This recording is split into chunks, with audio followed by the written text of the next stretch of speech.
hypothyroidism, toxic adenoma or toxic multimodular goiter, Plummer's disease, or the Graves' disease, and those kind of autoimmune disorder. Again, symptoms, the weight loss, sweating, anxiety, and tremors. It's all related to overactivations of sympathetic nervous systems. In the labs, we can have, this point is kind of important, we can have the total T4 and T3s is going to go down. Okay, total T4, T3 really goes down. But we can have the increase, the free T3, T4 goes up. Does that make sense? Actually, I use these ones a lot in the Chem 1 and the Chem 2. So in the questions, I used it in the previous exams. If your patient has the chronic liver disease, so happening in the hypoproteinemia, so decrease of protein concentrations, what happened to the total magnesium concentration and the sodium concentrations? Is they going to increase or decrease? I ask you guys multiple times. So if you have the protein level goes down, that the sodiums and the magnesiums at the beginning goes up, the forms, but it's going to go through the urination.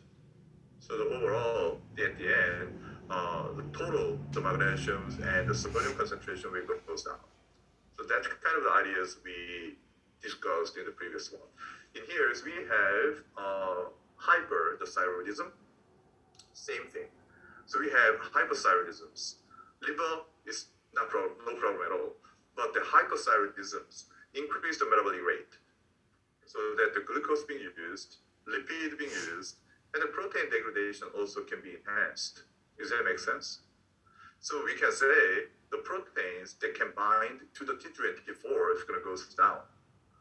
As a result, more T3 and T4 is going to be cleared fast. So eventually, we have, if you're looking at the total T3 and T4, because we have less protein-bound forms of T3 and T4, so total T3 and T4 is going to go down. But if you're looking at the biologically active forms of T3 and T4, which is going to be goes up, right? So all the symptoms in here, the weight loss, the sweating, the anxiety, and tremor, we must have active the thyroid hormones, right? So we have increased active the thyroid hormones, but these increased active thyroid hormones can enhance the proteolysis. As a result, if you're looking at the total T3 and T4, again, you have to have clear idea. Total T3 and T4 means free T3, T4 plus protein-bound T3, T4, right? So because, and then most of the thyroid hormones, like I said at the beginning, in the circulation, it should be protein-bound forms, right? So now we have the protein-bound forms of T3, T4 is going to go down. Then the total T3, T4 is going to go down. Does that make sense? No? Does that make sense at all? Okay, so we have total T3 and T4, all of them. Most of them has to binding to the protein, right? So the thyroid gland release a thyroid hormones. Once it is being released, we have the carrier protein go and then grab the T3, T4. So protein-bound T3, T4 can be protected from the inactivations or degradations, or something like that. So it's going to be circulating, and then when they need it, when you need more T3 and T4, the proteins can be detached, and the T3 and T4 is going to be activated forms, right? So if you're looking at, again, the total proteins, total T3, T4 should be major, the thyroid hormone is the protein-bound forms. And we have the small, the T3, T4. Now, we have hyperthyroidism, which means biologically active, the T3, T4 goes up. So active T3, T4s increase the metabolic rate. Because of the metabolic rate, many proteins undergoes the degradations. Even the protein has to be used to make ATP. So now the protein is broken down. So if that happens, back to that, the total, the T3, T4 ideas, percentage of the protein-bound T3T4 is going to be decreased because the protein in here that carry the T3T4 is already degraded. So that protein-bound T3T4 goes down, and then the free T3T4s there. So the overall, because the protein-bound T3T4 goes down, total amount of T3T4 is going to go down. But still, we have hypothyroidism, which means we must have elevated active forms of T3T4s. Okay, and we can discuss more later if it's not that clear. So in here, again, this is the kind of the very clear the data set that you have to use. If you're looking at the T3T4 total free plus protein bound form, it's going to go down. But if you're looking at only the free forms of T24, it's going to go up. Okay, so we must have this one goes up to satisfy hypothyroidism. If free T3T4 goes down, it cannot be hypothyroidism, right? So that's one. And then since we have the increased T3T4, the free forms, TSH should not be released by the parathyroid gland, not the parathyroid, pituitary gland, right? So TSH level will be significantly decreased. Okay, and significantly decreased. So Graves' disease, again, this is the most common cause of the thyrotoxicosis or primary hypothyroidism. So again, all antibodies can activate the TSH receptor so that we can have the increased the cells and the functions like this. Yes, here the Graves' disease autoimmune, the productions of antibody that looks like TSH. So this the TSH can binding to the receptor. It's going to stimulate the thyroid gland function. So that at the end we're going to have uncontrolled increase of the T3 and T4. So as a result, we're going to have hyperthyroidism.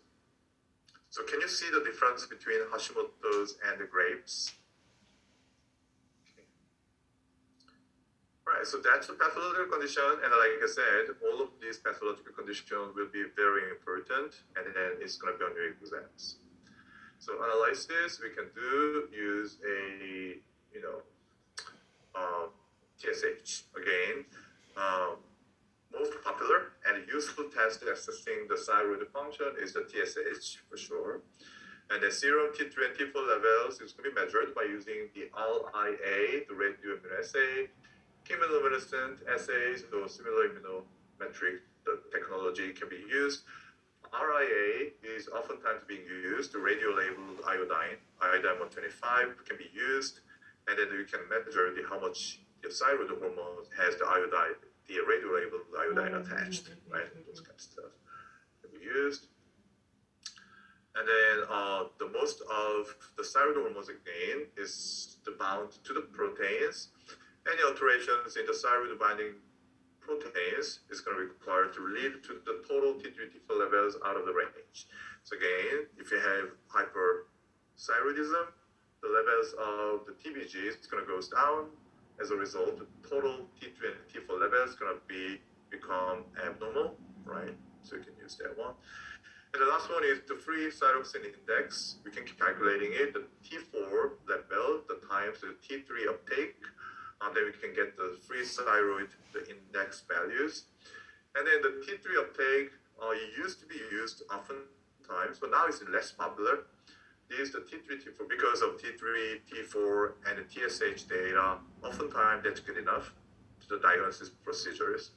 But just for the test preparations, I just want to introduce what is the T3 uptake.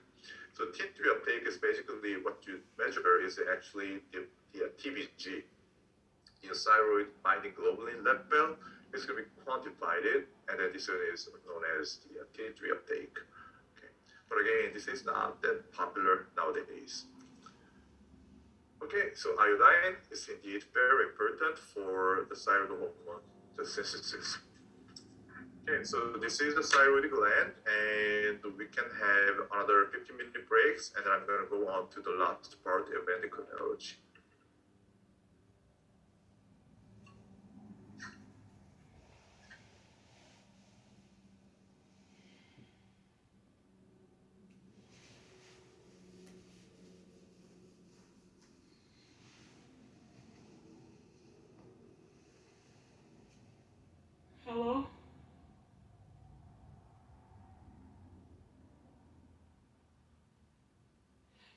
I don't know, I'm just taking like,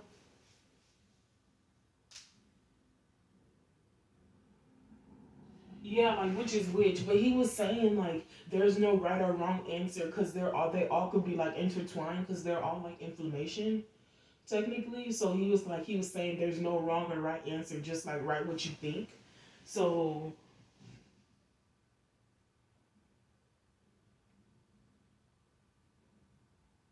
yeah, just like maybe like 5 sentences or just you can write as much just as long as it's not like one sentence or one word or something.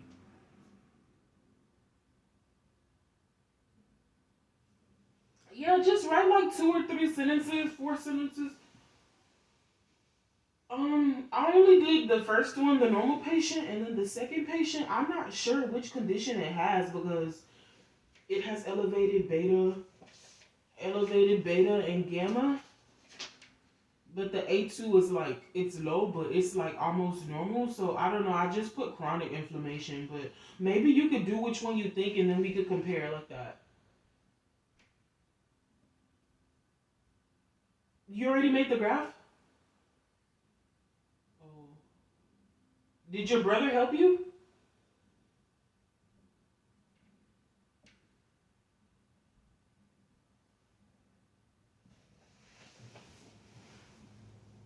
Yeah, write the conditions like you, but you know how to read it.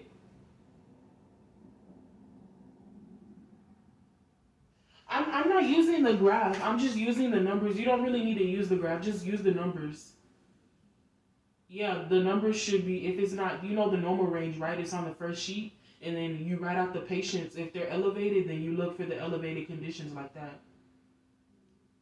Because I don't have the charts in front of me, but I'm just using the numbers for each patient. So, like, patient 3 has an elevated. Yeah, I almost did it. Yeah. No, I wanted to start last night, but I didn't do it. So I'm just gonna do it right now. But you can just, you don't really need the graph. Just write the patient's numbers out, and you know the normal, right? Put the normal ranges at the. Okay, but I want you to do it so we can compare our answers. Like all you have to do is just put the normal patient, the normal range at the top, and then write each patient out so you can see which patient has an elevated alpha, which patient has gamma, so then we can compare. Because I don't even know if I'm doing it right. That's what I'm saying. Somebody asks if it's at midnight. I don't know.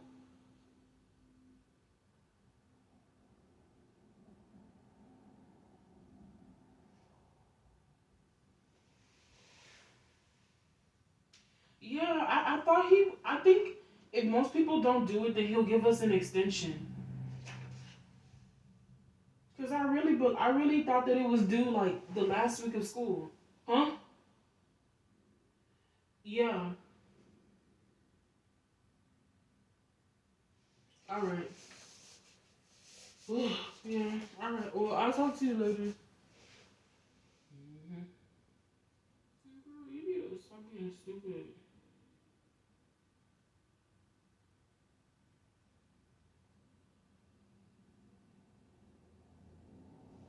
No, I'm not done. That's something you need to learn about me.